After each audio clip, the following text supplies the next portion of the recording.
Welcome to the WalterFootball.com podcast. This is episode 296. We're doing our week 3 NFL picks against the spread. Joined once again by Jacob Camenker from the Sporting News. Jacob, how are you and how is your excellent week 2? I'm doing good. You kind of gave a little spoiler there. Week 2 was very kind to both you and me, even though we had some different picks. I managed to go 13-3 against the spread, which ties my most wins in a single week since we've been doing this. Was hoping to get the 14th on Monday night against the Saints, but they came out and did not look very good. So that ended up being a loss. But yeah, I hit most of my big plays. The only big play I really missed on was the Chiefs-Chargers. And that game was weird from the start because Justin Herbert surprisingly started the game. So I'll take the L on that one and just chalk that up to some either weird game planning by the Chargers to have Tyrod Taylor get injured or – injured, he might. I don't think he was faking it, but you never know. So we'll just chalk that up to a weird game overall. Yeah, I think there's going to be a conspiracy theory, and it wouldn't surprise me if 15 years from now we get a book out as saying that Herbert got a start via some shenanigans. So probably not, but you never know. I went 13-3 against the spread as well. My big loss was the Eagles -1 over the Rams, which was just a disaster. Eagles linebacking core might be the worst linebacking core of all time, just based on how poorly they played. It was terrible. In fact, I was telling you before we started recording that I'm in a pool with one of my friends, and she didn't look at the picks before the game started. And then when they started, she's like, "Eagles -1. Are you sure?" And so I guess I should have known, but I'm still take a 13-3 record. So it was awesome that we both did well. Hopefully we can keep that going into week 3. Let's begin right away with the Dolphins at the Jaguars.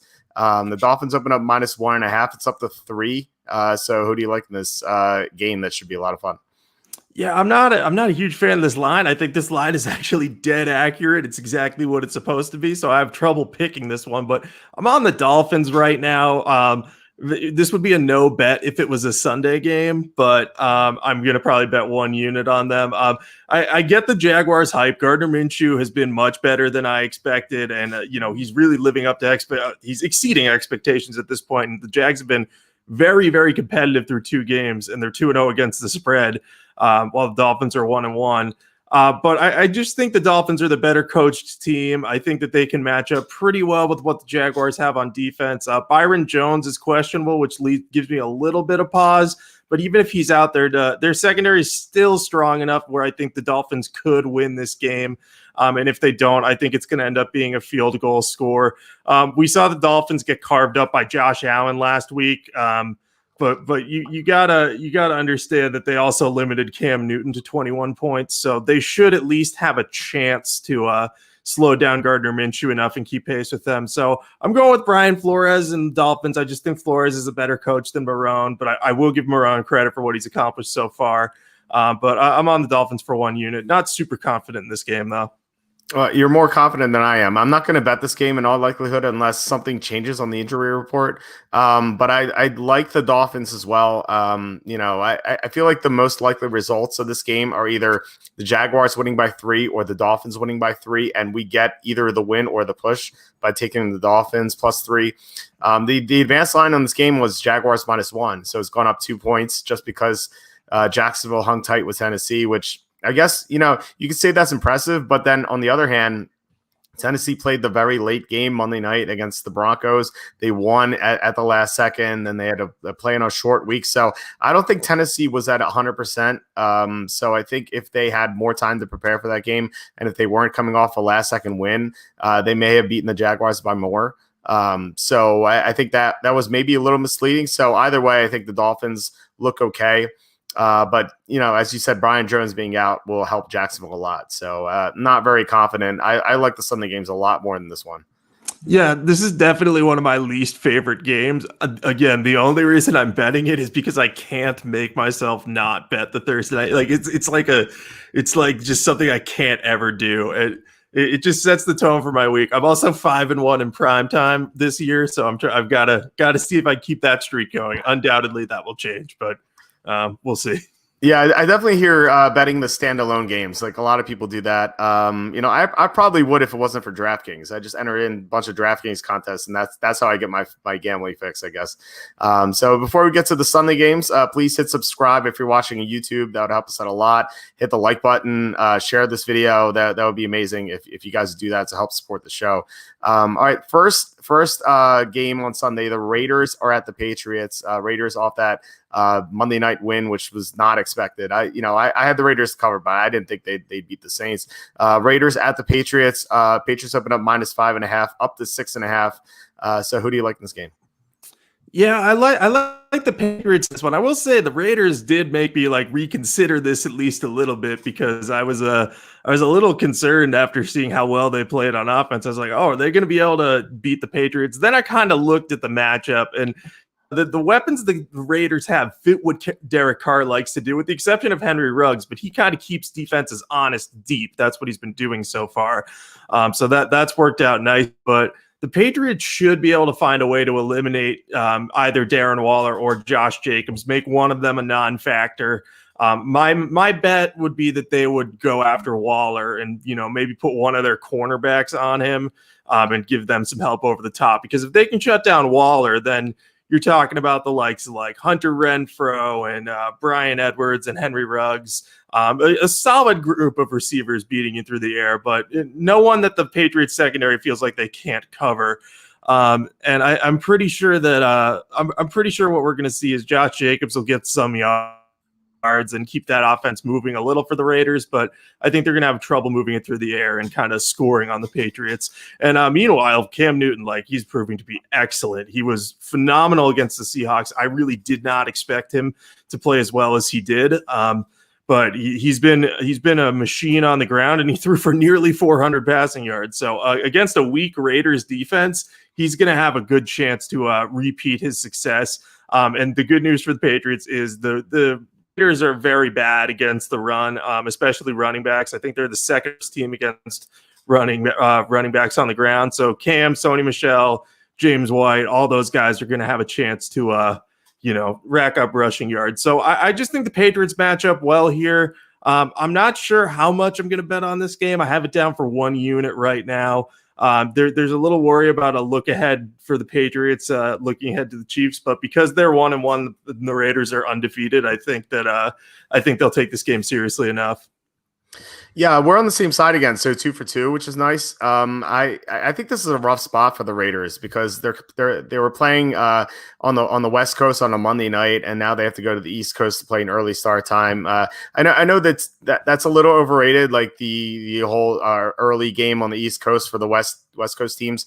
They've actually done very well in that regard, but the Raiders have had one fewer day to travel, so I think that's going to impact them. And plus, they're coming off such an emotional win. Like, they were looking forward to that game since that schedule was released. Like, their first game in Las Vegas, they wanted to impress the fans, even though the fans weren't there. But still, they wanted to christen the new stadium, the Death Star, as they call it, with a win. And they did. It was a big win over the Saints, kind of like a monumental win, because apparently they hadn't beaten a team with a winning record under John Gruden, according to ESPN. So, I mean, that was a huge win, and now they have a short work week to travel all the way to the East Coast, and they have to play a Patriots team that, Bill Belichick has an extra 24 hours to prepare for the Raiders. And for a regular coach, that's fine. For Belichick, an extra 24 hours is like a week for a regular coach. So Belichick is going to have a great game plan prepared. I agree with what you said about what they're going to do with Waller. I think they're going to have a great game plan for him. The Patriots have a great defense, and I think they're going to stymie Derek Carr, who's going to struggle. And the computer model thinks this line should be 8, so 6.5 is a little bit short. So I like the Patriots for a couple units. Yeah, that makes a ton of sense. I think the Belichick, even with that extra day, like you said, he had to be watching that Monday night game live, seeing Darren Waller tear them up and just, be ready. All right, this is the guy we're going to stop. So I'll be interested to see what he does. I think Belichick coming off a loss too, it's just always safe to bet with him after that because, provided that the opponent isn't insanely difficult, and I don't think the Raiders are. So I think they should emerge with the win and the cover here. Yeah, I agree. All right. Next game, Rams at the Bills. This line went up Bills -3. It's down to 2. A lot of public action coming in on the Rams. So the Rams are one of these publicly backed underdogs. And we saw one last week with the Vikings and the Colts. The Vikings failed to cover. So who do you like in this game? I'm all over the Bills. I kind of got the vibe that the Rams might end up being a public dog here. And, as good as the Rams played through 2 games, it's important to look at the opponents they played. So they barely beat the Cowboys in week 1 after their offense kind of stagnated after success early, and they were able to get pressure on Dak Prescott because he was missing his right tackle. They got lucky that Jalen Ramsey drew like a pretty bogus flag on that last play against Michael Gallup. So, they could have easily lost that one. So I think we're talking about it in very different terms if they do lose that one. Last week, they crushed the Eagles, but that's a team with minimal wide receiver talent. Jalen Ramsey erases one of the playmakers for the Eagles on every play. And then Aaron Donald going up against an injury-ravaged offensive line. Like that to me, I know we were on opposite sides last week, but it always just seemed like a big mismatch, at least on that side of the ball. But the Bills look a lot different. The Rams don't match up as well with them. The Bills defense will be able to erase one of the Rams' top receiving weapons, whether that's Robert Woods or if they go after Cooper Kupp or Tyler Higbee. They have Tre'Davious White, so they can do it. And I think if their 2 linebackers, Matt Milano and Tremaine Edmonds, are back, or at least one of them, they'll have an easier time containing Higbee. They'll pressure Jared Goff, force him into mistakes. They have enough talent up front to get that pressure against what's not a great Rams offensive line. It's better than what they had last year, but it's still not very good. And then Josh Allen is the most mobile quarterback the Rams have faced so far, so he can kind of negate the pass rush pressure that the Rams have been able to get these last 2 weeks. So I think everything points to the Bills here. And even the Rams are allowing 110 rushing yards and a touchdown a game to running backs. So Devin Singletary and Zach Moss can help carry the offense, though it should be Singletary more. Listen to me on this, Sean McDermott. You got to learn not to give Zach Moss so many touches. But anyway, all that said, the Bills, they should just be bigger favorite than 2 at home. And this line moving in the other direction just makes me even more confident. I'll probably go Bills -2 for 3 to 4 units. I want to see the injury report on the linebackers before I lock in anything, and we'll see where this line takes us, because if the public keeps backing the Rams heavily, this could move down even a little bit more. Yeah, what Andrew was asking is if Milano and Edmonds would play, and that's like the $64,000 question right now. Like, we don't know if one of them is in, like you said. I think the Bills will definitely cover. I think the Bills are the better team for sure. I just think they're built to win the Super Bowl right now. It really depends on if Josh Allen progresses and doesn't make mistakes. And, he had some fumbles in week 1, a little careless, even though they won easily. Week 2, he played so well against the Dolphins. I know Byron Jones is out, but he was so deadly accurate. Even the announcers were like, they're like, can you believe how well Josh Allen's dealing right now? Like, he threw for 400 yards. He was amazing. And I think if he continues that, the Bills have a chance to go the distance, I think. I feel like they're a lot better than the Rams. And I think you did a good job of detailing like their wins so far. Like, they could have lost week 1 to Dallas, and week 2 against the Eagles. I think the Eagles are trash. So, their combined wins of teams, they're 1-3, and easily could have been 0-4 if Atlanta pounces on that onside kick. So I think the Rams are overrated right now, and I don't know why they're getting so much public action. And I think this line should be above 3. I think the Bills are kind of substantially better than the Rams if they have their linebackers, and the numbers agree with that. My number is Bills -3.5, but both the computer model and DVOA say this line should be -4. So I think we're getting good value with 2, given that we get across 3, the number one most key number in the NFL. So I'm with you. I like the Bills for 3 units. I might go to 4. So depending on it's all going to depend on the injury report, like you said. Yeah, and I've been happy with the progression from Josh Allen too. That's a big reason I'm in on this game. Like, I think he's got a legitimate chance if he keeps going like this to people will finally stop saying that he's a bad quarterback, which was always just a poor argument anyway, because quarterbacks take time to develop. And he clearly showed growth, unlike the Mitch Trubisky's of the world. So I'm glad to see him doing well. Yeah, I heard an opinion from someone ahead of week 1. I won't say their name. It's like a national guy. And he said he took the Jets over the Bills because, and I'll quote, Sam Darnold is better than Josh Allen. And doesn't look good right now. Allen looks great, and yeah, Darnold is just not very good right now. All right, next game, the Texans at the Steelers. This line opened up Steelers -5.5. It went down to 3.5, and now it popped up to 4. I have a good feeling why. But who do you like in this game? I like the Steelers. I hope you've learned your lesson, Walt, about betting the Texans. I don't know if you have. I'm interested to see what you have to say, but after last week, the Texans, they played okay against the Ravens, but it never really felt like they were in the game, and the Ravens covered. I felt like it was pretty easily, but I think this spread is fine. I'm good with the -4. I know the Steelers didn't look great last week against the Broncos and Driscoll, and they didn't cover. But they had some good moments. They got a lot of pressure on Jeff Driscoll. I think they'll be able to repeat that against Deshaun Watson, who's been sacked 4 times in each of his games, because wouldn't you know it, the Texans don't have a good offensive line. It feels like we've been saying that for years at this point. Outside of Laramie Tunsil, they really have nobody who's solid. So I think that pressure is going to get to Deshaun Watson again, make that an issue. I think the coaching edge is with the Steelers. There's no look ahead edge here. But I think the biggest area that the Steelers have the advantage in this time around is on the ground. The Texans are the second worst run defense in the league right now. They allow 198 rushing yards per game. Now, granted, some of that was because they played the Ravens last week, and the Ravens are the best rush offense in the NFL. But don't forget, in the opener, they allowed Clyde Edwards-Helaire to go off for 135 yards on the ground, I think. And we saw Edwards-Helaire stymied a lot more by a better Chargers defense this week. But, the disparity between the Chargers and the Texans was massive in that regard. So I think James Conner and Benny Snell are probably going to be in for a good day. They'll be able to keep the offense moving, take some of the pressure off Big Ben, because Big Ben made some good throws last week, but he's still shaking off some rust. And, he's in the twilight of his career too. So it's important to keep that in mind. But I just think there are too many advantages for the Steelers in this one for me to go with the Texans. So I'm on the Steelers -4 for 2 units. If you're taking Bill O'Brien in this one, we might have to have a serious talk, though. Well, it's time to have a serious talk because I'm on the Texans. I'm just kidding. Just kidding. I'm not betting the Texans. I'm not picking the Texans. I'm on the Steelers with you.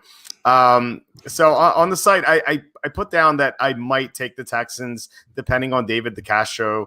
And then the news came out today that DeCastro will play. And so the Steelers will have most of their offensive line back, which is just huge because the Texans, despite their struggles, they still have J.J. Watt, Whitney Merciless. They still have guys who can get to the quarterback. So it's important for the Steelers to have most of their offensive line intact. And now they will with DeCastro, who's, it's amazing to me that the line really hasn't moved in the past with DeCastro because he's one of the best guards in the NFL. But now he's back, and the line actually moved. I referenced that the line went from -3.5 to 4, and that came right after the Castro news came out. So it looked like there was sharp money on the Texans, bringing this down to -3.5. But I actually wonder if that was fake money to get this line lower, so the sharps can bet the Steelers up to 4. Or bet it at 3.5, and now it's gone to 4. So, I'm with you. I think the Steelers are the better team by far, especially now that they have their offensive line intact, and they have all the advantages, like you said. Their pass rush against the Texans is just going to overwhelm them. And if the Texans still had DeAndre Hopkins, you can maybe give them a chance because they could have someone to stretch the field, but they don't have that anymore. And now, we see the Texans without Hopkins. We see the Vikings without Stephon Diggs, and that one game where the Saints didn't have Michael Thomas. Those teams are combined 0-5. So it just shows how important that number one receiver is, and it's really mind-boggling that Bill O'Brien just didn't get that. And I think the Texans should win this. I mean, it's not the Texans. I'm still making that mistake. I think the Steelers should win this game by more than 4. I'm going to bet them for a couple units, maybe more. It should definitely see what the injury report looks like. Yeah, I think your point on the Castro injury is spot on. If he had been out and J.J. Watt had gotten to face Chooks Oko, or I can't say his last name, Chooks, the tackle for the Steelers on the right side and the backup right guard, then J.J. Watt might have a big game because Watt's played pretty well to start the year, at least I've thought. But yeah, with DeCastro in, it just feels like a no-brainer because I really think they're gonna go on the ground like crazy in this game. I actually have James Conner in my very early DraftKings lineup for this week because his pricing is pretty solid in a good matchup. Oh, nice. Very, very cool. This comment by Andrew, Jalen Ramsey said Josh Allen is trash, so the Rams will win. So I think it's the opposite. I think Josh Allen is going to come out with a vengeance. So I definitely like Josh Allen. All right, so we're 4 for 4 in agreements. Let's see if we can go 5 for 5. The 49ers are at the Giants. This line open up 49ers by 6.5. It's down to 4, I guess, because of all the 49er injuries. So who do you like in this game? Yeah, so this is actually almost directly the same as the Washington game against Detroit last year when Jeff Driscoll came in as a 4-point road favorite against, a Washington team that wasn't very good, but they weren't the worst in the world. This feels a lot like that. The 49ers are going to be starting Nick Mullins, who, he's started before and he's had some good games and he's covered before. I remember his first start ever. I think he covered a big spread against the Raiders, and I got trashed for picking wrong in that one on Twitter. But I think everyone got that one wrong, so don't feel bad about it. Oh yeah, no, I was laughing about it more than anything else because I'm just like, why is this happening? How is this happening? But yeah, we got to dive into what the Giants are right now to kind of understand why they're probably the right side here. I get it. The Giants have been disappointing. They haven't looked good at times. And, at times they've looked like they could be one of the worst teams in the league, and they lost Saquon Barkley. But if you look at the games, week 1, Daniel Jones had a pick near the end zone that really allowed the Steelers to pull away in what was a 3-point game. So they were in position to potentially cover, if not tie that game early in the third quarter. Before that one kind of got away from them. And then in week 2, they did cover after falling 17-0 behind the Bears. And they had a chance to win at the end. So, I mean, if they can get out of the gate a little bit faster and Daniel Jones can avoid some turnovers, I think the Giants will have a chance to win this game. So I do think that they will cover. It's all about whether or not they can start quickly and how they can find success without Barkley in the lineup. But if you just look at the injury report for the 49ers, they are without 2 defensive linemen in Solomon Thomas and Nick Bosa. And then they might be without D Ford, who has a neck injury. They don't have DeForest Buckner, who they traded in the offseason. Richard Sherman is also hurt. On offense, they're without their top 2 running backs. And then they're without Deebo Samuel again. And George Kittle is likely to return, but we don't know at what percentage he'll be at this point. So the injury report is just so long, and they're stacked at multiple positions. So I think this could be a situation where the 49ers are just too banged up to stay competitive. So I like the Giants +4 in this one. I'll probably only do 1 to 2 units, as I'm not going to bet heavily on the Giants, given that they're missing Saquon Barkley. But I do like the spread for the Giants. I love the Giants, so we're 5 for 5. In fact, this could be my pick of the month if all the Niners are out, like if D Ford is out as well, for sure. Especially if George Kittle's out too, that'll push it over the top. I'm expecting Kittle to play, but if Kittle's out, that'll be another big boost. I think sometimes you have to look at a spread and ask yourself if it makes sense. Like you brought up the Jeff Driscoll being favored by 4 on the road against the Redskins last year. Another example is like Mason Rudolph being favored by 14.5 at home against the Dolphins last year on Monday night. Like, even though the Dolphins are terrible, it's like Mason Rudolph shouldn't be favored by 14.5 points, like anywhere against anyone. This is another one. Like Nick Mullins he's okay. Like he's accurate and he's smart, but he doesn't have a good arm, and the Niners aren't going to blow anyone out with Nick Mullins, especially with all their injuries. So why is Nick Mullins a 4-point favorite on the road against a team that's not terrible? Like the Giants are terrible. Like I think you made a good case for them. Like they went toe to toe with the Steelers, and then last week they were a play away from beating the Bears. And let's just say they throw that touchdown to Golden Tate. They're 1-1 right now. This line's not 4. This line's probably like 2 or 1.5. So I think we're getting good value with the Giants, and DVOA backs that up. DVOA says this should be a pick'em. And so do I. My projected line for this game should be a pick'em. So if the 49ers are indeed missing everyone we think they're going to miss, this will be my pick of the month. So I'm definitely going to be all over the Giants. All right, I'm doubling my unit count on that if you're that confident in it, because I feel like it's definitely the right side, because stacked injuries are something you always want to bet against. And the thing that I keep harping on in my mind is, the top two running backs being out for the 49ers. Like, they have a good enough offensive line to, come back from that. And I like Jeff Wilson Jr. as a backup to Jerick McKinnon, but the Giants are actually like solid against the run, or at least they should be. Their defensive front is built to stop the run. And I feel like the 49ers are going to try to rely on that early to help Nick Mullins. And I'm just not sure it's going to be there. And we don't know how many carries Jerick McKinnon can actually, handle. He only had 3 touches last week, despite getting 77 yards. So I'm interested to see how that rotation shakes out. I really want to see Jeff Wilson Jr. play, because every time he plays, I think he looks good. Yeah, I do too. And the 77 yards, 55 of those came in that 3rd and 31 where he got 55 yards. The Jets are just so bad. I can't wait to talk about them. Next game, another team that's bad hosting, the one hosting this game. Titans at the Vikings. Line open up. Titans -1. It's up to 2.5. I got some flack for saying that the Vikings should tank for Trevor Lawrence, but I think that's what they should do. So who do you like in this game? And I'm wondering if we're going to be 6 for 6 in agreements. Yeah, I'm on the Titans here. This feels like a no bet to me, because as much as I feel like the Vikings are crumbling, and I personally would not hate to see them end up with a new quarterback, just because I don't think Kirk Cousins can lead the offense as they become devoid of weapons. He needs to be surrounded by more than Adam Thielen and Dalvin Cook. That's pretty much what they have right now. And Justin Jefferson should eventually progress. He hasn't been there so far, but the Vikings have basically been blown out twice this year. They lost by 17 to the Colts and didn't really score until late. They turned the ball over constantly in that game. And then they got punched in the mouth by the Packers right in the first game. And, that score looks a lot better than it was, because in the fourth quarter, the Packers just kept them at an arm's length. They never let them get within, I think, 10 or 11 points. But they did let them score a lot.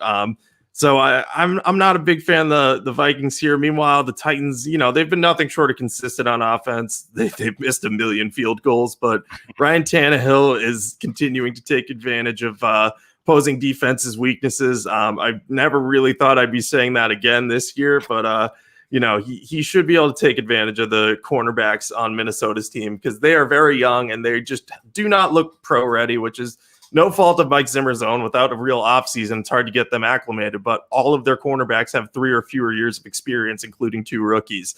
I think Tannehill takes advantage there. He's thrown for at least 2 touchdowns in, I think, 14 of his 16 starts as the Titans quarterback. And, there are some questions about the Titans defense. They did just allow 30 points to Gardner Minshew and the Jaguars, or I think 27 rather. And I know the Vikings are desperate, but I just can't see the Vikings quite winning this one. I just don't like their team and their makeup right now and their personnel. I think they're weaker than the Titans. So I'm on the Titans, but I'm not very locked in on this one. I don't think I'll bet it, because I could definitely see a case made for the Vikings. Yeah, so I mean, this is gonna be our first disagreement, but I don't have strong conviction on this one. I'm just gonna buy low with the Vikings, because 2 weeks ago the spread probably would have been Vikings -3. I mean, they're favored by a field goal over the Packers, which, ended up being wrong. But I think that Mike Zimmer eventually might get something out of his young corners. Like, I could see them improving as the year goes on. I don't know if it'll be this week, but eventually I think that'll happen. I also think there's a non-zero chance the Titans are going to be a little flat here, because, they had the big win on Monday night and then they beat a divisional opponent, like, granted, the Jaguars, but still a divisional opponent, to go to 2-0.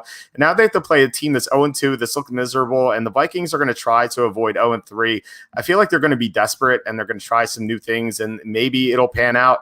But still, I can't find a good reason to bet the Vikings. And I don't like the Titans either. So I'm not going to bet this game. If this goes to +3, I'll consider, because that'll create some good line value. Every metric I see says the Titans should be -1. The advanced spread was -1. My number's -1. DVOA says -1. So if it goes to 3, that's a little bit of value. But right now, I'm not going to bet this game. Yeah, you make a good case for the Vikings, because you're right. That spread over the course of the past 2 weeks has probably shifted 6 points. But what Zale just said about the Vikings reminding him of the 2019 Falcons, that gives me horrible flashbacks, because I was all over the Falcons last year as being a sleeper team, and they did not pan out. And I can absolutely see that. Like, on paper, it looks like, the Vikings have made all these upgrades during the draft. They've done a lot to improve their team. They should be okay without Stephon Diggs. Their running game's really strong. And just none of that's really panned out because Kirk Cousins hasn't played well and he hasn't gotten protection. So I think that comparison's pretty spot on there. So I'm going to keep fading the Vikings until I see a reason not to. But again, your point on value, I think the Vikings are probably the better value. I just can't bring myself to pick them. But again, I'm not betting this game. It's one of my least confident ones of the week.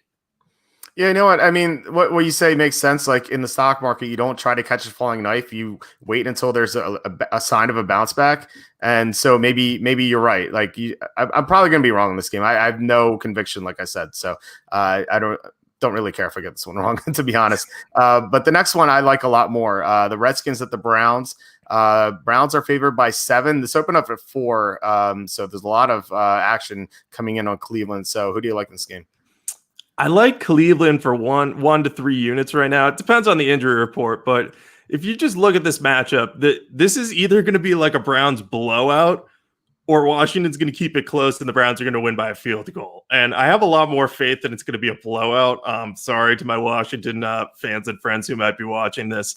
But I just think even though Washington's defense can pressure Baker Mayfield, which is one of his weaknesses, I just don't think they're going to be able to cover the receiving core long enough for that pressure to matter too much, save for maybe a couple instances. Odell Beckham Jr. should be able to cook whoever he goes up against. And then you got Jarvis Landry on the other side, who's been a reception machine. You got the 2 tight ends in to help against the pass rush if you need it. And we also have, Harrison Bryant, I thought looked good on Thursday, along with Austin Hooper not getting a ton of catches, but he's pretty well-rounded. So I feel like those pass-catching weapons are going to be able to make a difference for Mayfield. And I also think this is a little more of a Kareem Hunt game than a Nick Chubb game because Washington's good against the run, but I think that they'll be able to get stuff moving maybe on the outside with Hunt.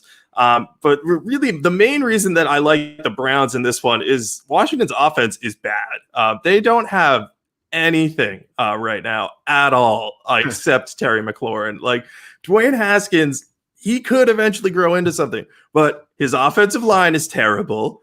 His starting tight end is Logan Thomas, who dropped like 4 passes last week. It felt like they glanced right off his hands.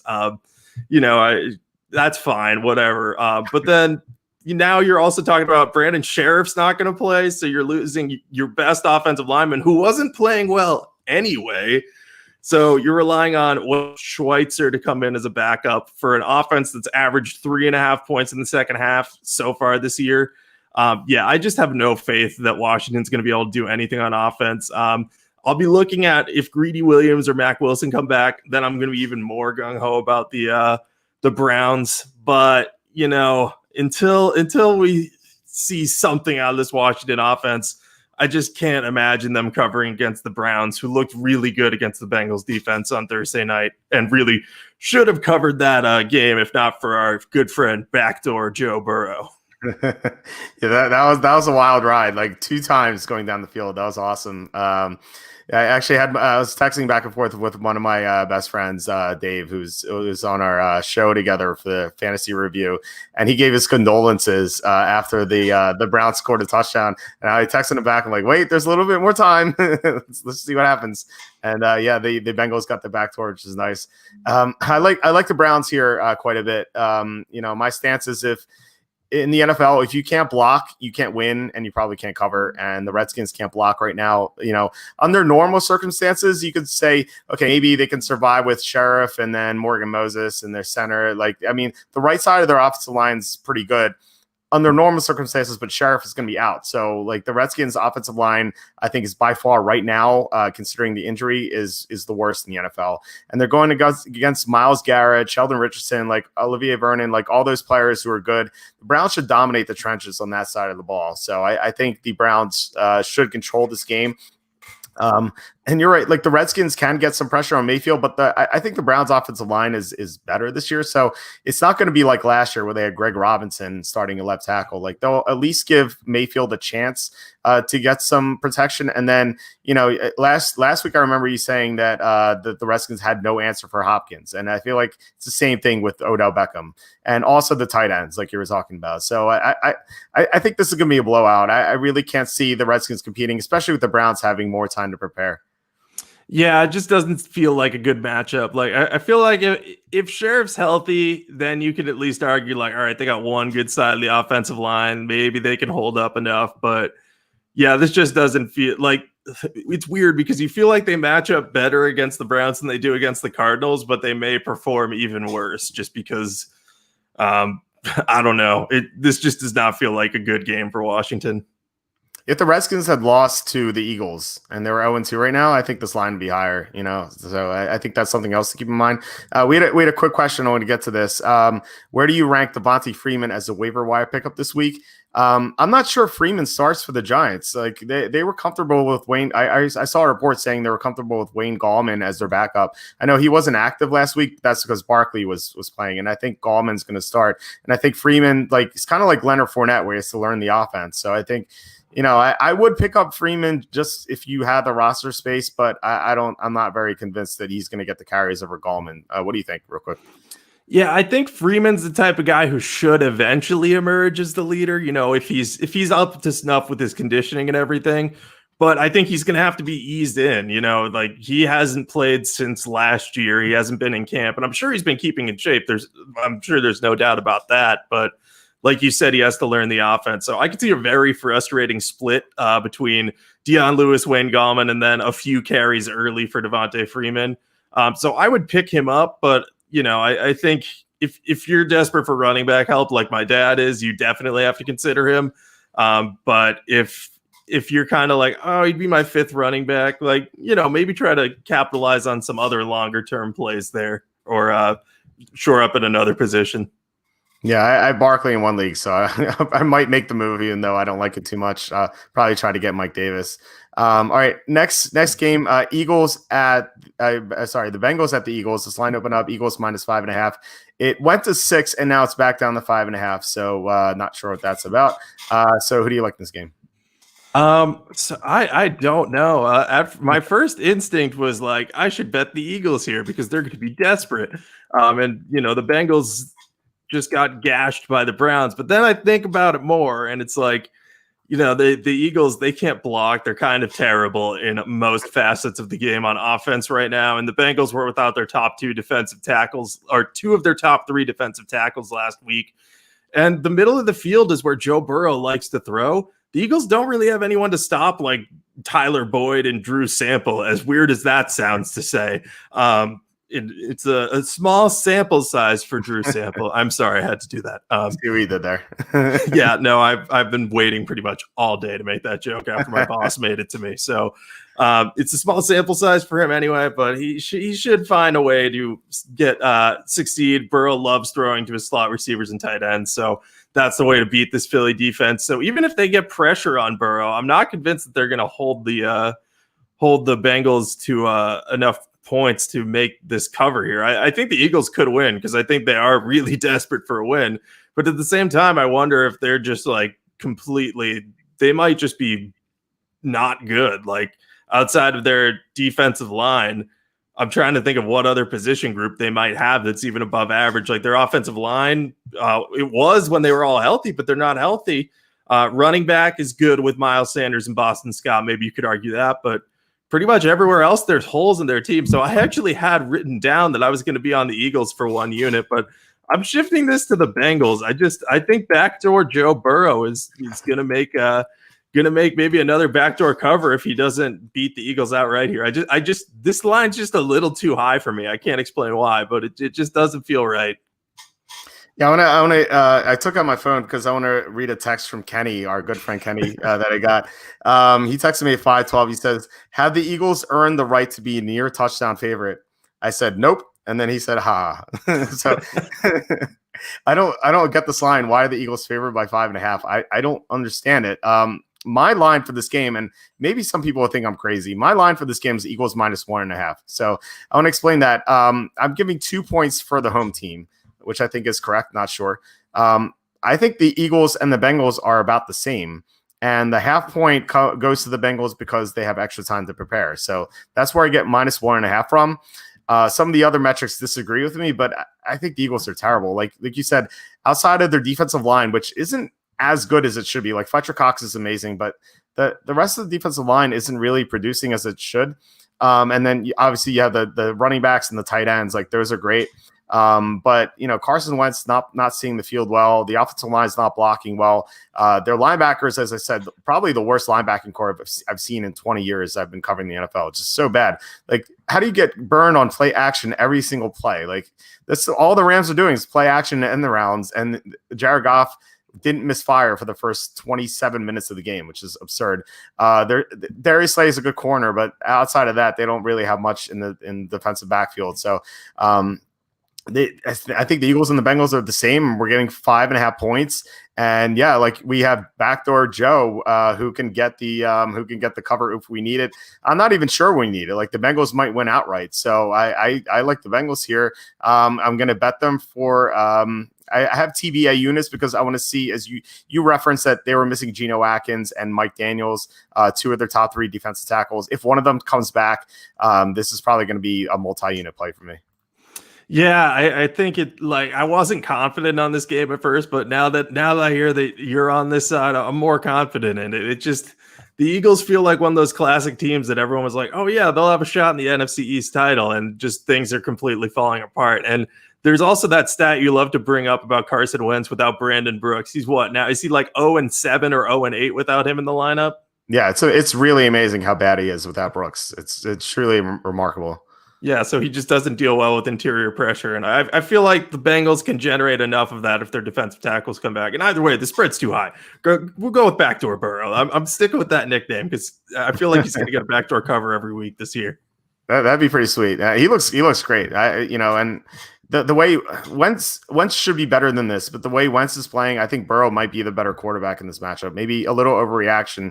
And I could look foolish. Wentz could have a great game for sure. He's capable of that. But the way the Eagles are playing right now, they do not deserve to be favored by nearly a touchdown, as Kenny and I agree on. All right, last of the early afternoon games, the Bears are at the Falcons. Falcons open up -3. It's up to 4. So who do you like in this game? Yeah, I like the Falcons in this one. I mean, how are the Bears 2-0? Like I can't believe that they're 2-0. Like it doesn't make any sense to me. Again, let's go through the 2 games they played. They were trailing by 17 to Detroit, and somehow made the comeback because Detroit's top 3 cornerbacks got hurt. And then last week they were able to win barely against the Giants because they scored 17 early and never scored again, but the Giants lost Saquon Barkley and just weren't good on offense, but they almost lost that game somehow. So the Bears are not very good, despite what their record says. The Falcons, I feel like, have played much better than them, especially on offense. I know the Falcons' defense is terrible. Their secondary is awful right now, but they're playing Mitch Trubisky, so they should be able to contain that offense at least enough to cover the 4 here. And, the Falcons should be pretty angry because they just absolutely blew it last game against the Cowboys. Like, I still don't understand how they lost that. So I would expect them to come out angry. I will say I am a little concerned, though, because Dan Quinn teams early in the season and when having big leads just seem to find ways to lose in horrible fashions, which is why, I think the Falcons were smart to keep Dan Quinn after what he did at the end of last year. But if the play we're seeing continues, I think it'll probably be time for both teams to, or both the team and Dan Quinn to find a new arrangement there. But yeah, I'm on the Falcons here. I know I've seen some Bears going to make it to the NFC Championship, and we also have I think TJ, who usually watches, has said that the Bears are going to make the Super Bowl. I do not see that. I think they could just very easily be 0-2. They've just lucked into a couple of wins against some banged up and not great teams. Yeah, the Bears have a track record of getting these BS wins. I remember back in, I believe it was 2001, where they had I'm kind of dating myself here, but they every single week they would have weird interceptions floating to a safety called Mike Brown, who would win games by himself. And the Bears, they went 13-3 that year, and then they lost right away in the playoffs. There's the biggest fraud team. They had a 300-pound quarterback named Jim Miller quarterbacking them. It was just they had no business being that good. And this feels like the same to me, but I think the luck may continue here. I'm going to be on the Bears, and I don't I don't get why the Falcons are favored by 4. Like, I don't think they're a good team at all. Like, I think I made a mistake betting them to win the Super Bowl at 80-1 odds. Their secondary is atrocious. Like, it's just so bad. I don't think they can cover anyone. I know Trubisky's the quarterback, but he has good receivers. Miller and Robinson are very good receivers. So I think they could do some damage there. And I don't have any faith in Atlanta's offensive line to keep the Bears out of the backfield. We saw in week 1, Seattle doesn't have that good of a pass rush, and yet they got to Matt Ryan quite a bit. And like, that wasn't a concern against week 2 against Dallas, because the Cowboys just kept feeding turnovers to the Falcons. Like, that's how the Falcons got a big lead. It was a fumble on fake punt that went awry, and then fumble. Like, the Falcons got 20 free points just to start the game, and yet they lost somehow. So I think this team is trash. I don't think they deserve to be favored by 4. And, I'm getting the better defense with 4 points. I'll take the better defense with 4 points. So yeah, I like the Bears for a few units here. Oh man. I hate this game enough. Like, I'm not going to bet it.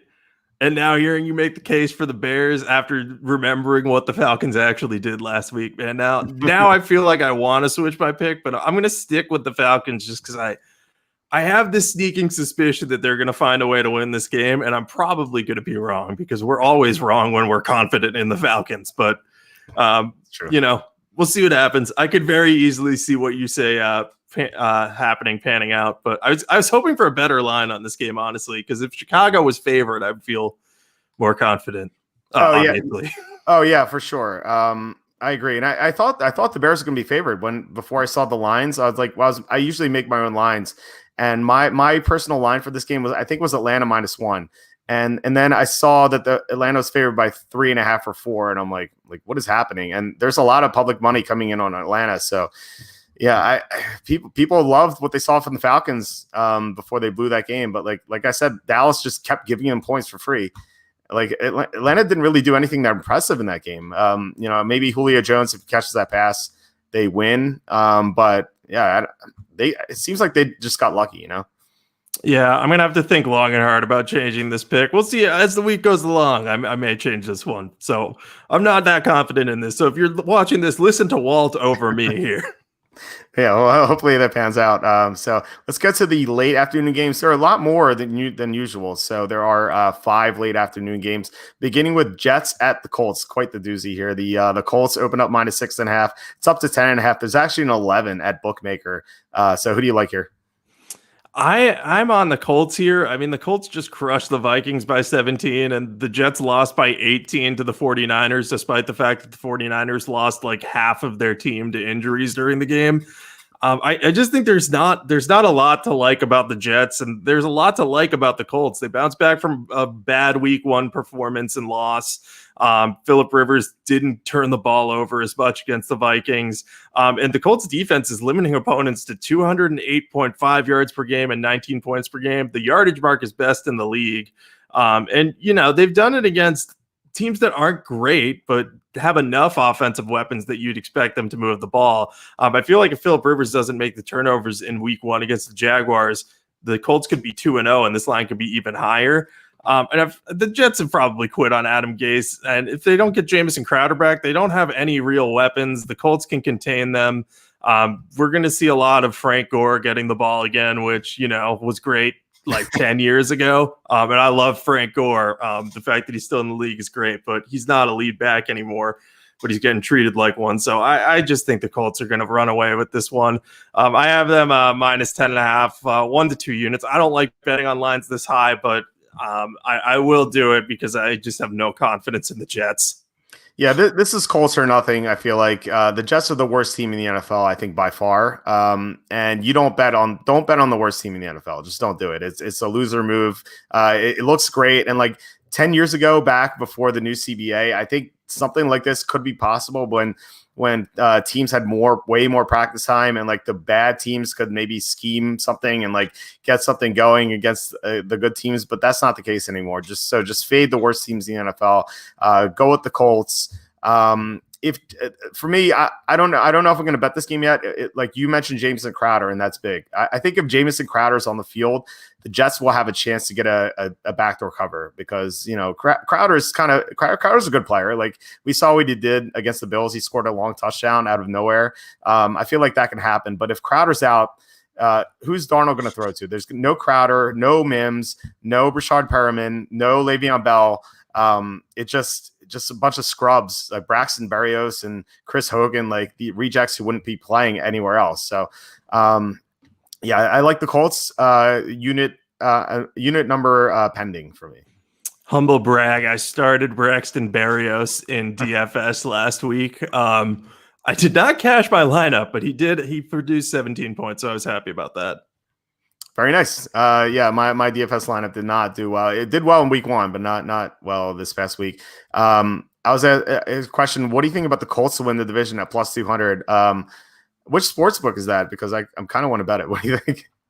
Yeah, I like that too. I mean, they lost to the Jaguars in week 1, but that feels like it was fluky because the Jaguars are 1, better than we think they are, and 2, Phillip Rivers just turned the ball over too much in that game. That'll happen a couple times, but if the Titans kind of regress a little bit or, face some tougher competition than what they faced so far, I think the Colts could easily win that division. And I think it's a 2-horse race at this point. So why not take the Colts plus 200?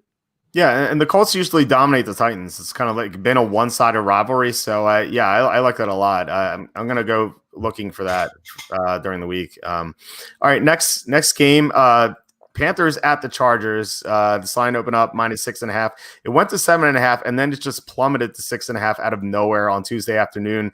I was looking for news here. I couldn't find anything, but someone posted a comment earlier saying that they think that Tyrod Taylor is going to start. I don't buy it, but I'm curious to hear what you think and who do you like in this game. Yeah, so I actually do buy that. I don't buy that it's a smart move, but there's something about Anthony Lynn that he's just, even after last week, his immediate comment after the game was like, yeah, if Tyrod Taylor's healthy, he's starting. So I think there is reason to be concerned about that just because, what if he is healthy and he is the starter? You don't want to lock in too early and then be like, all right, I bet on Tyrod Taylor -7.5 in this matchup. So, I think Herbert should start, but I'm not ruling out Taylor starting. Hopefully Lynn will come to his senses, but we'll see. I like the Chargers here for 1 to 3 units. Again, depends on if Taylor starts, I'm going to be on them for 1. If he's the backup, I'll be on him probably for 3. But if you just look at the Chargers defense, they are a terrific unit. They just allowed 9 points to Patrick Mahomes through 3 quarters before he finally kind of broke through, but you could see the frustration on Mahomes' face that whole game. Like he was livid. He was not getting what he wanted from his supporting cast. He was getting frustrated. So imagining what they'll be able to do to Teddy Bridgewater is unfortunate because Teddy is not going to have Christian McCaffrey, and he just struggled against a Bucs defense that isn't as strong as the Chargers. So I think it could be a long day for Teddy Bridgewater. And I mentioned McCaffrey. Without him, the team has to be a pass-oriented team because Mike Davis isn't going to do a ton against the Chargers' really strong run defense that just limited Clyde Edwards-Helaire. So I think that I think we're looking at a game that the Chargers should win and should cover in. I am still concerned if they start Taylor that their offense isn't going to do enough to earn the cover because Taylor posted 16 points on the Cincinnati Bengals, which shouldn't really be possible even with them at full strength, just because the Bengals have some holes in the middle of that defense. But yeah, I love the Chargers in this spot. We'll just see what happens at quarterback. If Anthony Lynn starts Taylor, I would just, if I'm the owner, I'd just fire him right before kickoff and put in Herbert. Like Anthony Lynn already screwed up last week by punting on 4th and 1. I thought at the time, this is not hindsight. I was watching the game live. I was like, you can't do that. You can't give the ball to Mahomes. Like, I don't care where Mahomes gets the ball. If Mahomes gets the ball anywhere, he's going to score or find a way to score. So I thought the Chargers should have gone for it. And then this would be a big mistake. I get the feeling, though, like I know Lynn has said, like, Taylor is a starting quarterback. I think that's just coach speak. At least I hope so.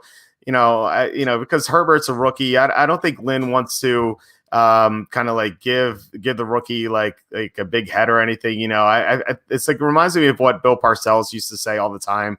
Where he didn't want to give the anointing oil, which is like his favorite saying for young quarterbacks. I remember that with Tony Romo. Like, he refused to praise Tony Romo at all. Like, when Romo started, when he began starting for him. So I think, and Lynn seems like an old school kind of guy. So I think maybe that's the case here. Like I said, I hope so, because Herbert deserves to start. Like, he's so much better than Taylor. Like, Taylor's not a real quarterback. Like, he's a good backup, but he can run around, but he's just so limited in what he can do. And Herbert looks so good last week, except for a couple plays, which you would expect from a rookie. And this matchup's going to be easier. Like, Kansas City's defense is not that good, but Carolina's defense is awful. Like, their secondary is trash. Herbert should throw all over them with Keenan Allen and Mike Williams. Just too many weapons for the Panthers to handle. And then you brought up McCaffrey. The Panthers offense without McCaffrey is going to be so much different.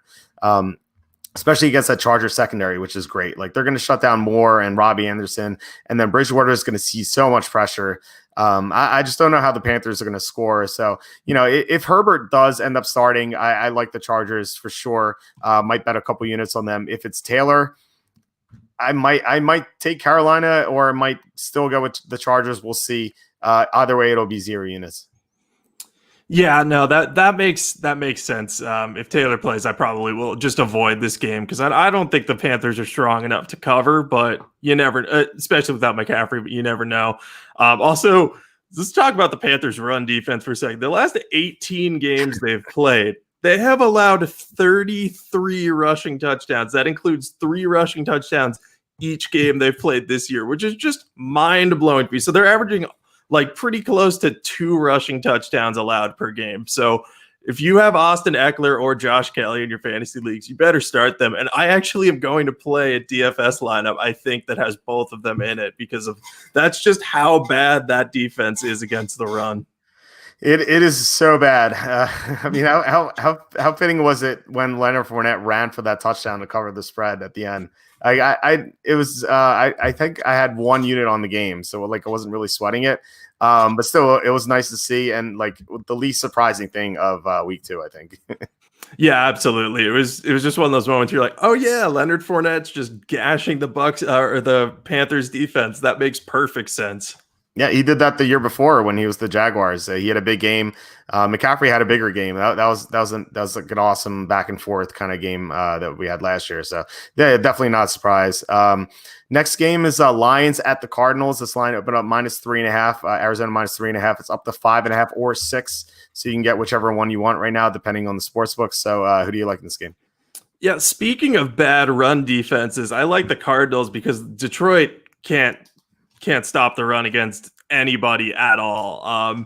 They're going to have a lot of trouble with Kenyon Drake and Kyler Murray. I mean, those two should find a ton of space against the Detroit defense. I think Detroit has allowed the 3rd or 4th most rushing yards to running backs this year so far. And I think they're bottom 5 overall allowing rushing yards. So Arizona will be able to do that and control the clock. Defensively, they match up pretty well with the Lions. They have Patrick Peterson, who's not the player he once was, but he should be able to slow down Kenny Golladay if he's back. And if not, Marvin Jones is going to have trouble beating him. I just don't think Stafford's going to have a lot of places to go with the ball. And really, you have to have a proven run game to kind of, have a chance to beat the Cardinals this year is what I feel like. And Detroit, last week, the first 5 carries and a touchdown went to Kerryon Johnson, and then they just kept mixing up their backs to a point that none of them felt effective at all. Of course, they ended up falling behind in that game and had used DeAndre Swift more, so that's part of it. But I just think the matchup here heavily favors the Cardinals. I think there's a world in which the Lions could cover in this game if they can get their passing offense going.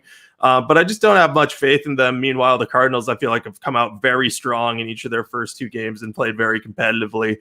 So I'm on the Cardinals here, -5.5. Probably just for 1 unit. I'm not wild about this spread, but I do think the Cardinals have a significant advantage here.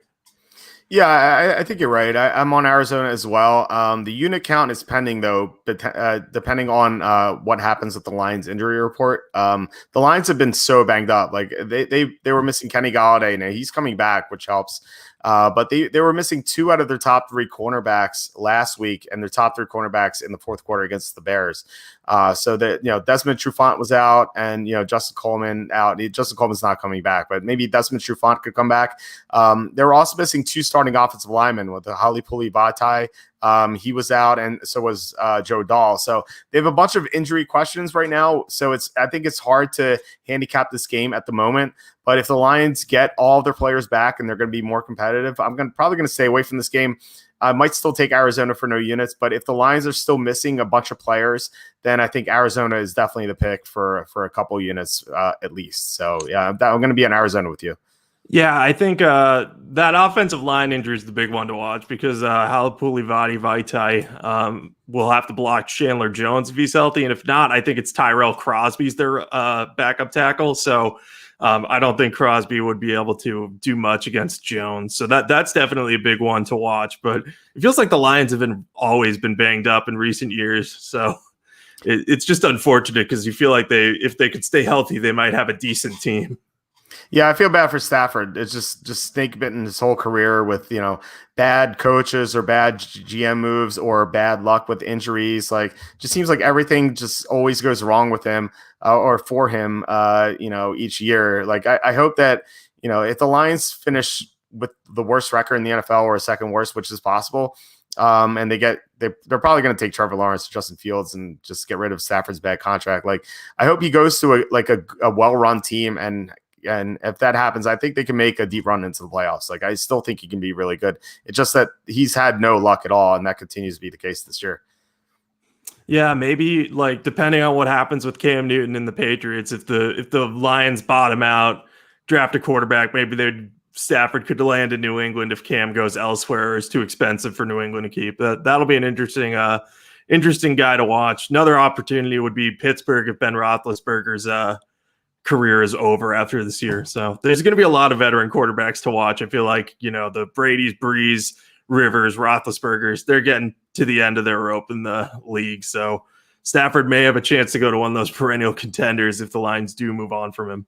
Yeah, I think those are all possibilities. Raiders too, if Derek Carr keeps struggling. He did well Monday night, but he's so frustrating sometimes. And if he keeps pissing off John Gruden, maybe John Gruden will try to get Stafford. We know John Gruden tried to get Tom Brady, so he's definitely on the lookout for a better quarterback. So speaking of Brady, Buccaneers at the Broncos. The sign opened up Buccaneers -3.5. It's up to 6. So who do you like in this game? I like the Buccaneers. Normally I'd like the Broncos at this type of number at home, but this game is just going to be a rough one for them because they're going to have to start Jeff Driscoll at quarterback. They're still going to be without Philip Lindsay. They lost Cortland Sutton. They don't have Jawan James because he opted out of the season. They lost Von Miller to injury. They lost AJ Boye to injury. The list just goes on. The Broncos have had awful injury luck this year. And we felt like they could compete for a wild card spot, and now it just feels like they're bottoming out because they're going to be without so many key players. And if you just look at the Buccaneers defense, they should match up very well against this offense. Driscoll was sacked 6 times last week, despite not playing the full game. Granted, that was against the Steelers, but the Bucs have a decent pass rush, and they're going to be able to negate Melvin Gordon's progress in the run game. So he's going to have to do most of his work as a receiver. Ultimately, I think the Bucs come in with one goal: make this a one-dimensional offense, stuff the run, and make Jeff Driscoll beat you by throwing the ball. And I don't think that's possible. Besides, Brady and the Bucs kind of need a more convincing win. So I like the Bucs -6 for 3 units, especially with Chris Godwin returning, because their offense is going to look a lot better, and Denver's defense just is not going to be able to contain them. I need to ask you this because I didn't ask you. So in our joint super contest entry, we had the Broncos against the Steelers last week. How confident were you that the Broncos would cover as soon as Drew Lock got ruled out for the game? I thought we were completely toast at that point. Yeah, me too. that was one point that I was totally like, all right, we're done. This one's a loss. And then we also had the James Conner almost touchdown run at the end of the game. And I was like, oh shoot, they're gonna leave like 20 seconds on the clock and they're gonna kick a field goal for no reason. And then somehow they ran out the clock, which I don't even understand. But we got really lucky with that pick. Yeah, so I was watching that. I eventually watched it on Game Pass, the full game, but I was watching it live on Red Zone, and Chris Hansen, who's the is Chris Hansen, Scott Hansen. Scott Hansen. Chris is his cousin and former Patriots punter. Oh, oh wow, I didn't know they were cousins. Yeah, Scott Hansen. He said he made one mistake live. He said the Broncos had third down, and I was doing the math in my head. I'm like, crap, that means they're going to have 40 seconds left and they're going to kick a field goal. But it was really second down, and the Steelers were able to take it down because it was 124 left and there were no timeouts. So I'm like, as long as one play takes 4 seconds, they can just kneel down, and that's what happened. So I was very happy about that because I was so tilted when that run happened. But yeah, like with you, I was like, as soon as Jeff Driscoll entered the field, I'm like, Jeff Driscoll against the Steelers defense, yeah, we're not going to win this one. But if you watch that game, like the Broncos were so lucky because like it seemed like almost every other play, it would be like, okay, Driscoll takes a sack or throws a bad pass. Oh, there's a penalty flag, 15 yards. The Broncos get a free first down. And then Roethlisberger had that interception. Broncos got lucky. I don't think that happens again. I feel like their luck's going to run out. The Buccaneers are just a lot better, especially with Chris Godwin coming back. They've maybe the best run defense in the NFL. So Melvin Gordon's not going to do anything. So Driscoll's going to have to do everything by himself, and he's not going to have Cortland Sutton. So he's going to have to rely on Jerry Jeudy and KJ Hamler. Like they're both rookies. So I really don't see the Broncos doing much. And yeah, the Buccaneers should cover this game. Assuming there's no weird injury stuff, I'll be on the Buccaneers for a couple units. Yeah, it feels like the right spot. I feel like the Broncos are going to start kind of collapsing at this point too. So after the effort they put up against the Steelers, I think they're just going to be demoralized to be like, wow, we've lost so many dudes. Yeah, it is brutal what's happened to them. It's a shame. I like them heading into this year, and I imagine a lot of people did too. But they can't win like this. All right, next game, Cowboys at the Seahawks. This line open up. Seahawks -3. It's up to 5. So who do you like here? I like the Seahawks even despite the line movement. I mean, we've seen the Seahawks kind of allow a lot of points these first 2 games of the season, and they have a poor pass rush. So like those 2 things would lead you to believe like, oh, maybe Dak Prescott has a chance here. But the back 7 for the Seahawks is still really strong. I don't think Mike McCarthy is quite as strong of a coach as head coach as Bill Belichick, so I don't think he's going to find out a way to beat that back 7 consistently. And if Tyron Smith is still hurt, they're going to be without their top 2 tackles. And I think Pete Carroll, even despite having a lackluster pass rush, is going to find ways to get extra pressure on Prescott because we know that he doesn't do well when he's down 2 tackles. They made some good in-game adjustments to avoid that at Atlanta, but I don't know if they'd be able to do the same against the Seahawks. I am slightly worried about the Cowboys covering because they have a good offense, but they were really lucky to win last week and they still didn't cover. So I just think Russell Wilson is going to go wild against that Cowboys defense. I mean, they surrendered. I know this was partially turnover related, but 39 points to the Falcons. And I feel like Russell Wilson and the Seahawks pass catchers profile similarly to the Falcons offense in that they are an elite quarterback and receiver unit. Maybe not elite in the case of the Falcons. I like Matt Ryan more than most, though. So I like the Seahawks here for a couple units. Probably won't bet more than that, just on the off chance there's a backdoor cover or another ridiculous onside kick recovery. Yeah, I think there's a chance for a backdoor cover if Tyron Smith plays, and Dak Prescott's, like you said, he's much different with at least 1 tackle in the game. If they have both tackles out, the Seahawks don't have the best pass rush, but they have enough young guys who I think can get to the quarterback. Like LJ Collier had a good week 1, like maybe he gets to Dak Prescott quite a bit. So I think that Seattle matches up pretty well with Dallas. Dallas's defense is just in shambles right now. Like they lost Byron Jones in the offseason. They lost Gerald McCoy to an injury. They lost Leighton Van Der Esch to an injury. So this team is not nearly the same as it could have been.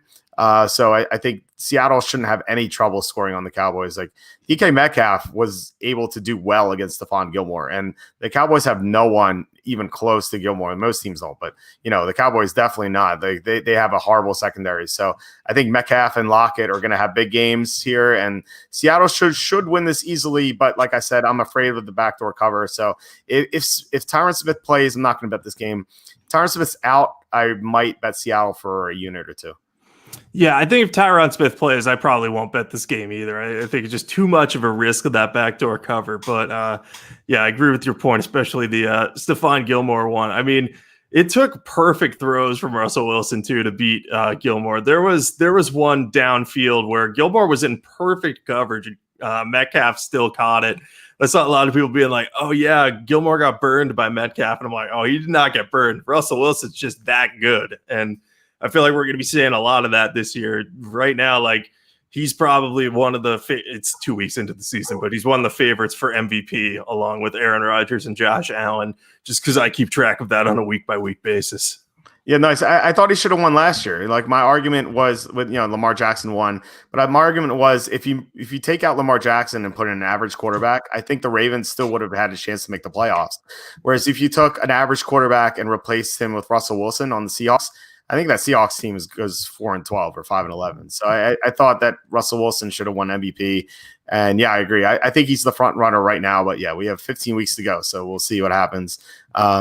So you mentioned Aaron Rodgers. So the Sunday night game, Packers at the Saints. The sign opened up Saints -4.5. It's up down to 3 based on how bad the Saints looked Monday night. So who do you like in this game? I'm probably betting into a public dog here, but I'm on the Packers here. I'm just stunned by this line. Like in my head, I was like, oh, this, the Saints line will come down a little bit. It'll make the Packers like slightly more favored than they already were going to be in this game. Like that's what I was thinking before I looked at this line. And then I saw that New Orleans was still favored at the time when I looked by 3.5. And I was just like, I can't believe this. And my logic is the Packers have just been dominant in their 2 wins early this year. I know they were trailing to the Lions early, but they came back like Patrick Mahomes style and just put the hammer down on the Lions, and it wasn't even a contest. And they covered that pretty easily. Meanwhile, the Saints, they haven't looked great so far. Like, I'm not saying Drew Brees is done or anything, but he had a lot of trouble on Monday night without Michael Thomas. And if Michael Thomas is out again, I think that the Saints could struggle again. And even if he comes back, I feel like, there's a chance he might not be coming back 100%. So that's something to be worried about because Jair Alexander may have a chance to at least slow down a non-100% Michael Thomas. The Saints also have one less day of rest than the Packers, which usually doesn't matter, but where the Saints are an older team with an older quarterback, I think that is something to keep an eye on. But I just think the Packers are the better team right now. I think that they'll find ways to beat the New Orleans defense like we saw the Raiders do. I think they're a balanced attack, and I think Aaron Rodgers is just playing so well right now. I get this is the best team they've faced so far, but I just don't see a reason that the Saints should be 3-point favorites in this game. I really thought the Packers were going to be -1 in this game to start, and maybe the line come back towards them a little bit more. So I'm on the Packers here. Again, I'm assuming I'm betting into a public dog here, but I'm going to be on the Packers until they give me a reason not to be. So that's my thoughts on this. Tell me if I'm wrong about this. Well, you're not wrong about the public dog thing. There's like nearly 75% of the money is on the Packers. So not surprising given how bad the Saints looked on Monday night. But, I'm not surprised at all by that because the Saints for the past 8 years have been terrible in weeks 1 and 2. Sean Payton is 2-14 against the spread in weeks 1 and 2. I know they won in week 1, and that was a nice win for them. But I just think that like we're just so used to seeing them start slowly, and then everyone says like, oh, like Drew Brees is old, he's done, and then the Saints rip off like 8 wins in a row, and I think that could happen again here. Like the Saints, they beat the Buccaneers pretty impressively in week 1, and I feel like most people are forgetting that based on the public action in this game. I don't think they really took the Raiders that seriously last week. And the Raiders, that was a huge game for them, like big statement win. I don't think the Saints' hearts were in that game. Like I feel like they thought they could just show up and win, especially after beating Tom Brady. Like just a big statement win for them week 1. Like playing the Raiders meant nothing. Like is a non-conference foe, team they don't really know much about in a stadium they've never been in. And the Raiders just had more emotion in that game. So I'm taking nothing away from that game and pretending like it almost didn't exist. Like I think the Saints are going to bounce back off a loss. I like great quarterbacks coming off a loss, which is I still think Drew Brees is great. Like I know he's 41 and he's going to slow down, but I think he can. Yeah, I think he can bounce back. I don't think the Packers can defend Alvin Kamara too well. I mean, we saw the Lions open up with Kerryon Johnson, and they kind of went away from that for some reason. I think Kamara could have a big game for sure. And, and I looked at the computer model, by the way, thinks this line should be Saints -6. The advanced spread on this game was Saints -5.5. So your eyes open up like that. But the look ahead line for this game was Saints -5.5, and it's down to 3. So according to that, we're getting good value. And, I think that line was based off the week 1 win against the Buccaneers. So maybe that was inflated. But like I said, I'm not going to take anything away from the week 2 game. I'm going to pretend like it didn't exist. So I think the Saints bounce back. I think they're the better defense. And I think they're going to be more motivated to, kind of silence the critics who were saying that they're done and Drew Brees is too old. You definitely make some good points. I can't believe that the line, the computer spread says it should be -6. I just don't. I've been very all over the Packers this year, probably more so than anyone else. I could definitely see the Saints covering here, but I'm just going to stick with the Packers because I feel like they may deal the Saints another loss, and then the Saints, might end up in the scenario of okay, we really got to turn it on right now. But I think it's smart not to take much away from that week 2 game because I feel like I'm getting biased by that and it's going to burn me. I'm also 0-2 picking against the Saints this year, so they may end up just being one of my poison teams. But I'm going to stick with the public here, and I'm gonna keep going back to the Packers until it burns me. Given how many times I've been burnt by the Saints, though, this is probably not a good scenario for me. But on the bright side, I have Kamara in my main fantasy league, so if he runs all over the Packers, I'll be happy about that. Nice. I think this is our biggest disagreement so far. I know Bears Falcons too. So we had 2 major disagreements and 1 minor one. So that's definitely nice to have some arguments going forward. It would be a little boring if we agreed on every single game. All right, the Monday night game, Chiefs at the Ravens. Ravens open up -1.5. It's up to 3. It's actually 3.5 at the Westgate. So a lot of sharp money coming in on the Ravens. Are you with the sharps here? I'm not with the sharps. I think the Chiefs did not look ready to play the Chargers last week, but I think that was something you hit on when we were talking about that game a little bit. You were very worried about the possibility of a look ahead for the Chiefs because they knew they were going to be playing the Ravens.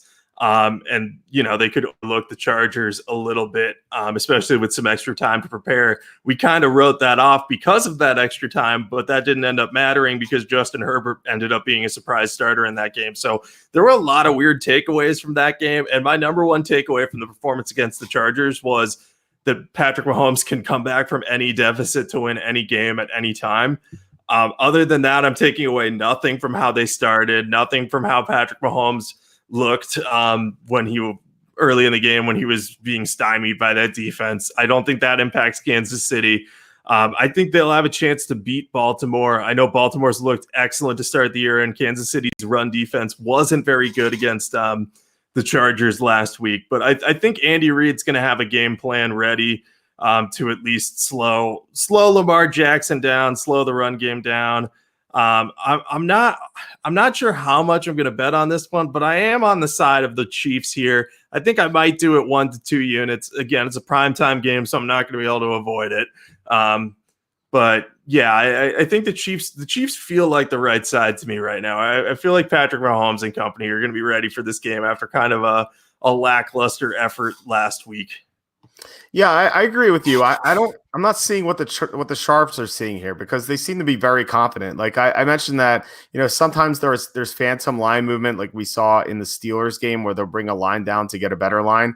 But given that this crossed across beyond 3 to 3.5 at the Westgate, I think this is legit. So they must know something. I'm wondering if there's an injury report we don't know about. Maybe the Chiefs are going to be down someone important, or maybe they just like the double revenge. I know that the Chiefs have beaten the Ravens at home each of the past 2 years, so this is kind of a revenge spot for the Ravens. This could be a big statement game for the Ravens. Like it's their first. Is it the first Monday night game with Lamar Jackson, a quarterback? It might be at home at least. So it's a national spotlight game. They get to beat the defending Super Bowl champions at home. It's a big chance to make a statement. So I could see why they like the Ravens. But if you're going to give me Patrick Mahomes with points, I'll just take it every time. I might be wrong here, but I think more often than not, I'll be right with taking Mahomes +3 or +3, especially +3.5. So yeah, I like the Chiefs here, but I'm not going to bet this game because I feel like something fouls afoot. Yeah, we're going to have to keep a close eye on this one because if that sharp money is moving it in the direction of the Ravens, there must be something up, like you said. But if it gets to 3.5 and settles and nothing big happens, like there's no secret injury we didn't know about or nothing like that, then I think Kansas City at that is a no-brainer for me because I feel like the likely result of the game is a field goal in either direction, and we're getting both of that. But yeah, I'm definitely on the side of Mahomes. I tend not to doubt Mahomes. And I don't know what his record is coming off of a failed cover, but I would imagine it's pretty good throughout his career. Yeah, I mean, he has a great ATS record overall. So yeah, I imagine it'd be good. Zail says Ravens beat the Rams on MNF last year, but that was in LA. So it wasn't at home. And plus like the Rams weren't, a team that, if you beat them, it's not a big statement if you beat the Rams, especially last year. Beating the Chiefs would be a big statement. So I think this is like the first this sort of game that the Ravens have had. So maybe that gives them an edge. Maybe that's what they're looking at. I don't know. So like I said, maybe there's an injury we don't know about yet. And that's usually the catalyst for these line moves. Like sometimes I'll see a line move, a point or a point and a half. I'm like what is happening? And then like an hour or two later, we'll see someone important being out. So yeah, and I want to bring up something Alex said very quickly. The offensive line concerns with the Ravens, and yeah, Marshall Yanda is gone. Like their Hall of Fame guard is retired. So we haven't really seen the Ravens get tested yet. Like they beat the Browns week 1, and John Harbaugh has a great advantage week 1, and then week 2 they got to beat up on the Texans, which everyone in the world except for me thought the Ravens are going to win that game. So they haven't been tested yet. So I want to see what they do against the Chiefs. It should be an interesting game. Like I said, I'm not going to bet it, at least not at the moment. Maybe something will come up for me to change it. But yeah, right now I'm not going to bet it. Yeah, no, that makes sense. Again, if it wasn't a standalone game, I probably would try to steer clear of this one. Just there's both teams are so good. It's hard to pick one or the other at this point.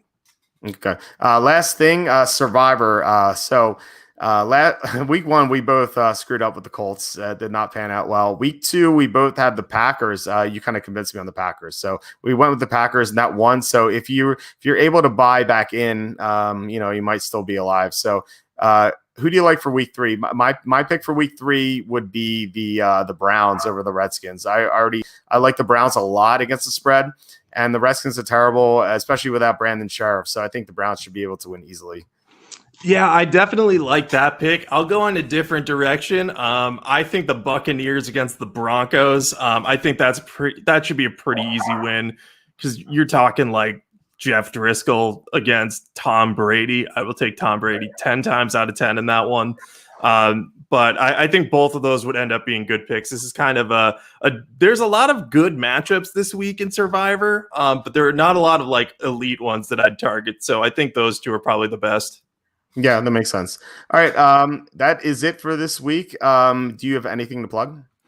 Yeah, you can follow me on Twitter at Jacob Camenker. I've been tweeting out my picks these past 2 weeks. My Twitter pick record, I think, is something like 10-4. So I try to tweet the ones I'm most confident in. That seems to be working out. You can also follow my work on sportingnews.com. We've got fantasy stuff coming out, our weekly rankings, updates, sleepers, busts, injury reports, everything you could need from that standpoint. So I'll tweet some of those out too. Just follow me there and let's talk some football. Sounds good. And once again, please hit the like button, hit subscribe, share this with someone who likes football and may not know about it. That would mean a lot. I'm at waltzerfootball.com. We're going to have updates throughout the week as usual. And as I say, every week, Friday and Saturday, like especially Saturday early afternoon is when I post my Saturday notes. And like that is the most important update of the week because the Friday injury report is so important. So definitely check that out. Updated 2021 NFL mock draft will be up Wednesday morning. Fantasy rankings for week 3 updated throughout the week. Going to grade the Vonti Freeman signing, even though I don't think it's going to be that big of a deal, but I'll still grade it and I'll adjust the ad drop. So definitely a lot of content at waltzerfootball.com. But outside of that, I will talk to you next week. All right. Sounds good. Talk to you then. All right. Bye.